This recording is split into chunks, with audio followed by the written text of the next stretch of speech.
In the beginning, he certainly wasn't the most popular Maple Leaf. Far from it. It just wasn't possible. Mats Sundin was acquired by the Leafs in a 1994 trade that shocked and wounded the city. In many ways, it wasn't so much that Sundin was traded to the Leafs that caught fans by surprise, but rather that the wildly popular Wendell Clark had to be a part of it. This is hockey, and that's the way it is. Feelings, you got to put them aside. I really like Wendell as a person, as a player. It was good, but I think it was time that decisions had to be made, and I guess they made them. As banged up as Clark was, he was still coming off a 46-goal season and was the heart and soul of an aging team. Making matters worse, while the city grieved the loss of their captain, the 24-year-old Sundin was nowhere to be found, hiding in a very rural part of Sweden. Whatever he thought of the trade, he kept to himself.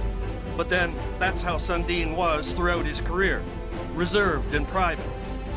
But he also knew what he was stepping into, the act he had to follow, and was troubled by it.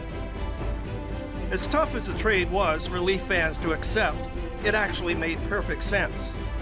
The Leafs needed a young center with size, speed, and skill to support Doug Gilmour and ultimately to be his successor. Here comes a shot. Score!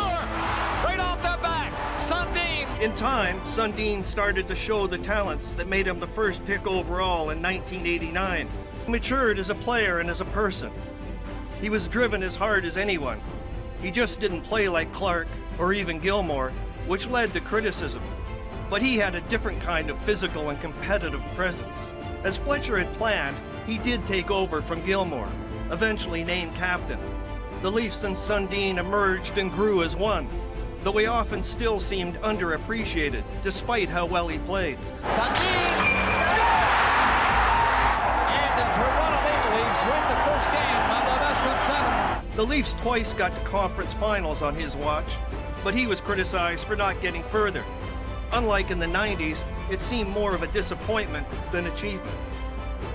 It was his boyhood idol, former Leaf star Boreas Salming, who convinced Sundin to accept the captaincy.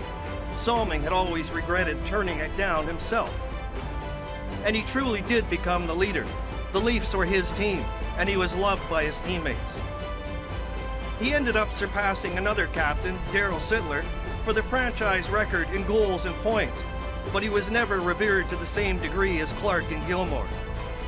As with so many Leaf captains, the end was awkward. He refused to be moved at the trade deadline and was ironically accused of not being loyal for it. But when he returned the next season as a Canuck, the emotion was heartfelt. It was like everyone either remembered or realized he truly was one of the greatest Leafs ever.